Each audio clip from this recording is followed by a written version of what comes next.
Just in time for Christmas, there's a new book in the children's series, Christine's Big Hair Adventures. The books are written by local educator Christine Gibson, and this morning Christine is here to tell us about the new book, Christine Goes to the Dojo.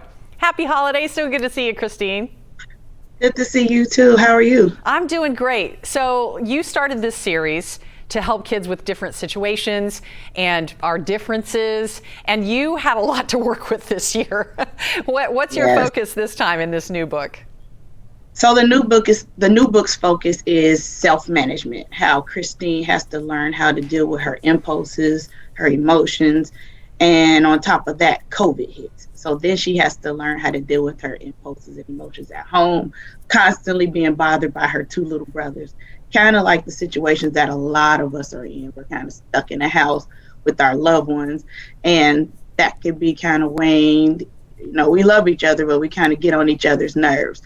She has to adjust her life practices because, you know, she's used to going to martial arts every day and going to school. She can't do those anymore because the pandemic hits. So it just kind of talks about everything that's going on now and how it's important to control our impulses to, you know, to achieve those goals that we have in life. That's such an important thing for kids to learn. And boy, this year it's even been hard for grown-ups to control some of that stuff. So what are some of the ways that Christine in the book learns how to not let her emotions control her, but she controls herself?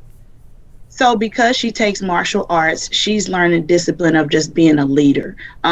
How that although she's only 5 years old, she's like one of the higher ranked students in her class. So because that she have kids and other people looking up to her, and also she has two siblings at home, and she's reminded by her mom that her siblings are watching, that she's always a role model wherever she goes. So one of the things she learns is just how to take deep breath and just control her emotions before she acts, because in the book she kind of gets a little upset and at one of the little kids at the dojo who's rambunctious, and she kicks him back. So and she kind of felt bad. I mean, he kicked her on accident, but she kicks him back, and she felt bad because she knew, you know, he didn't do it on purpose. But you know, her day kind of started kind of wonky. So and you know, a lot of kids have also dealt with the situation that Christine has in the book.